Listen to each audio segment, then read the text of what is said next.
I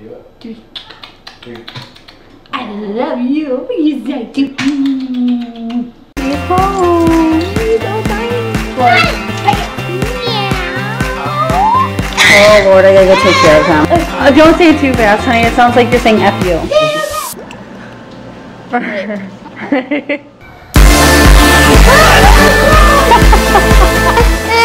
Are you jealous?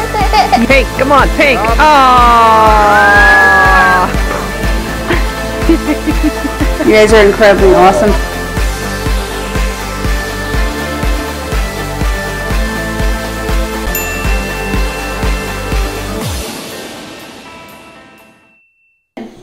Hey everybody, as you can tell, I had Parker. Do you want to say hi?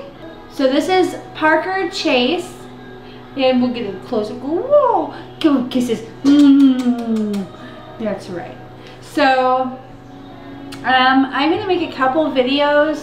I will. This is gonna be. I think this is gonna be. I don't know. Anyway, we'll figure it out. But first, before I start in on anything, so yeah, welcome Parker to the world. Yes, a very unexpected welcome at that point, because obviously I'm not even supposed to be having him till at least October 20th, which is a couple weeks away. So, huh? Yeah, his eyes are open. He was just laying there in his pack and play. I don't know where they got him. So, basically, yeah, okay. So, as you can tell, we have a new intro. Yay! I've been wanting to get a new intro for a while, but I wanted to wait till Parker was born. And we do need to tweak it a little bit, but that is basically going to be our intro. We just have to do like 1 or 2 things to it. And this guy is just all over the place. Yes, you are all over the place. He's a really good baby. Alright, so let's start from the beginning. I was due October 25th, and because I got pregnant so soon, we set up a C-section because there was risk of my uterus rupturing. And so we set it up for a week before he was supposed to be here. And yeah, so there's that. So I had the risk of my uterus rupturing. I would go in and everything was fine. You know, throughout I think maybe the last 2 months, I've felt like a really sharp pain. In fact, I think in a couple of my pregnancy videos, I've brought that up, where it'd be down lower, like in the lower abdomen by my scar, but that's usually where you get round ligament pain and stuff. And so that's what it felt like. It was just sharp pain, so I didn't really think anything of it. It could last all day, it could last an hour. I just, you know, when they told me that my uterus could rupture, it was scary. But, you know, they told me it was probably going to be like a burning sensation. And what I was feeling was not burning sensation. So, what was it? The 24th, I was cleaning the kitchen. I was almost done. Go ask Daddy. Go ask Daddy, baby. And so, September, all right, and then Oliver's birthday was September 20th. And we're like, well, if we could at least get through, you know, we were joking around about, you know, having Parker a lot sooner, you know, because we're like, I felt like he was coming sooner than later, and I think everybody did. Everybody's like, Crystal is like, well, I think it's gonna be around my birthday, and which was yesterday, was Crystal's birthday, so he thought it would be around this time that Parker would be coming, which would only be a couple weeks ahead, you know. And so I don't know, it was very unexpected. So all right, September 24th, 4 days after Oliver's birthday,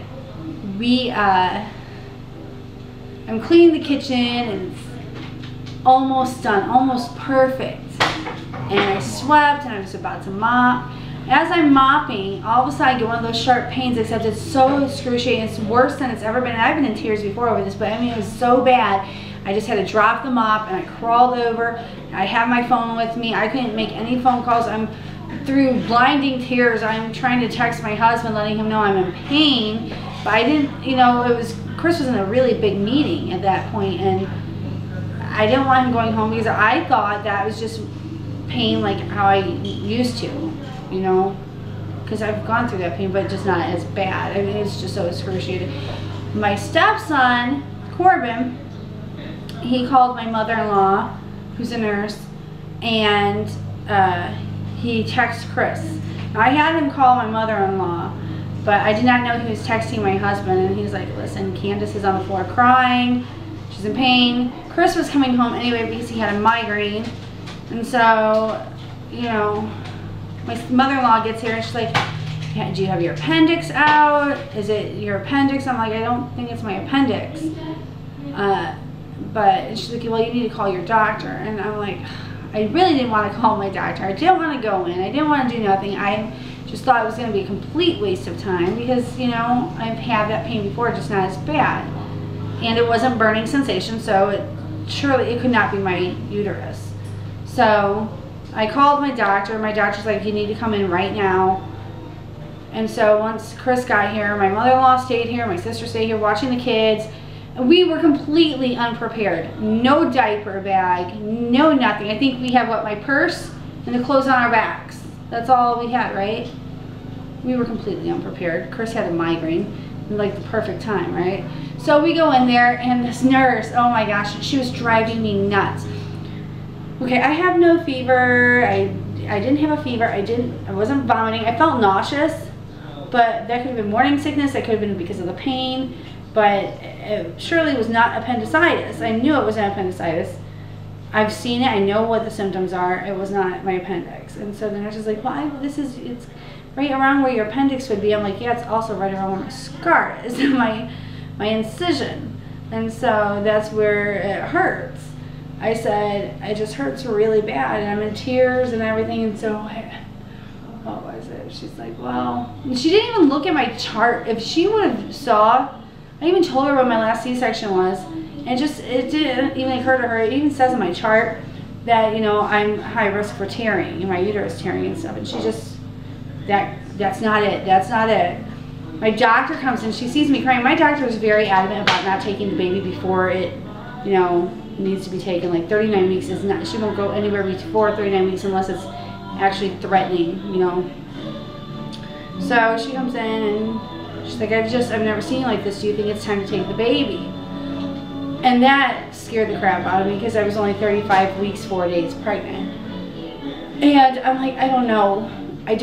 What do you think? You're the doctor. And she's like, I think we need to take the baby now. And so it all went so fast. We didn't have any kind of hospital bag. We didn't have nothing. And so we, I don't know. It just happened so fast, didn't it, babe?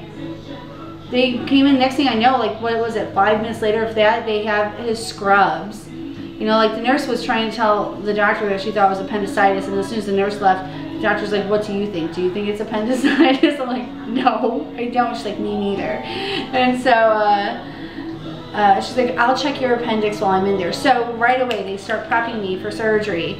And little did I know I was going to have Parker that night. And I mean, it was quick. I went in probably around 4.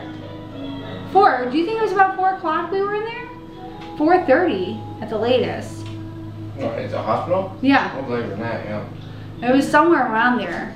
And he gets in his scrubs and they start wheeling me and they start preparing me, obviously, in the room. And then they take me to the OR. And yeah, I needed Chris in there with me when they were doing the spinal block or whatever it is. Spinal tap. It's not spinal tap, it's a spinal block. They put a spinal tap in to get you the block. Oh, either way. That's what was putting it. I always heard everybody try to tell me, oh, spinal block is just like an epidural. Whatever. That's a lie. I never heard that. I have a lot. Everybody told me it feels exactly the same. Everybody. And they're a bunch of liars. I'm going to let you know right now, if you're getting a spinal block, hold on for your dear life because you're going to be in tears and it hurts. And it hurts really bad.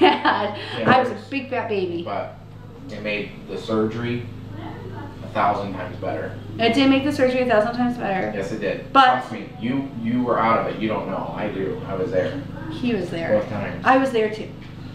You were there, but you don't remember the last one. So, anyway, it still hurt like a mother, you know what. And I was in tears, and they're like, you know what, you need to stop moving, because if you don't stop moving, we're going to have to put you under anesthesia, and you're not going to be awake for when your baby's born. Not that it mattered at that point. So, you know, and I'm having an anxiety attack, and someone starts talking to me, and I mean, they were just amazing. I forgot her name, but she just completely calmed me down, got my mind set. So there's that. And then Parker came at 7:24 p.m. So we weren't there 3 hours, and the baby was here with nothing, you know, we had nothing, we weren't even prepared. So obviously later that night, Chris had to come back home and pack the hospital bag, because I kept saying, Chris, I have to pack the hospital bag. Chris, I have to pack the hospital bag. And every day I would say that, and he's like, you said that yesterday. You said that last week. I'm like, I know, we still have a little bit of time, but you have to do it, you know, and I never did it. So, Parker was born at 7:24 p.m. at 5 pounds, 10 ounces, and they said 17 inches long, but then when he was measured a couple days ago, he's 19.5 inches, so I think someone got something wrong, so we'll say 19.5 inches. So, he was, as soon as he came out, they're doing their thing, and he's crying a little bit, and then, Oliver asleep? no. And so then, as they're sewing me up and doing whatever it is, they're shoving my insides back inside of me. I don't know what they were doing. I started throwing up, and that scared the crap out of me, you know, but. So as they're like, we're gonna have to take your baby up to NICU. He's not breathing right. I hear, look at your baby. And I wanted to look at him so bad, but I couldn't, because here I am, I'm throwing up. And so he ended up going to the NICU because his breathing was too fast. And so I honestly thought he was only going to be in the NICU a couple days. I couldn't believe how big he was for being a preemie. But, you know, with complications, and I'll get into the NICU story on a different video. I'll make that probably tomorrow. But I wanted to give you the story of how everything happened. And so I was in the hospital for 4 days, you know, and then they discharged me, and the hospital food was disgusting. I don't remember it being that disgusting the last time I was there, but then again, I was completely and utterly, I was on morphine and everything the last time. This time I was not on morphine.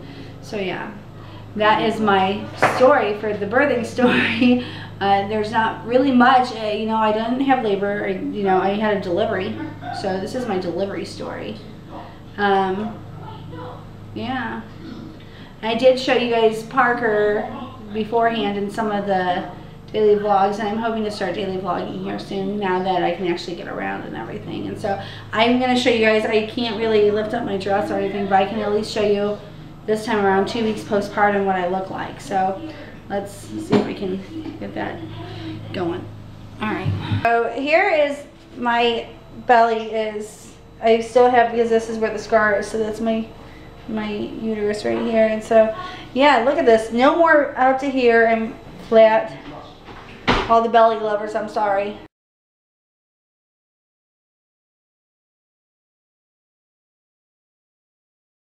So alright, anyway, that is the story, and I will be back with more videos. I have to take my husband out for our birthday dinner and movie tonight, so I gotta kind of get the house clean and clothes washed and stuff like that. So if you guys enjoyed the video, don't forget to thumbs up.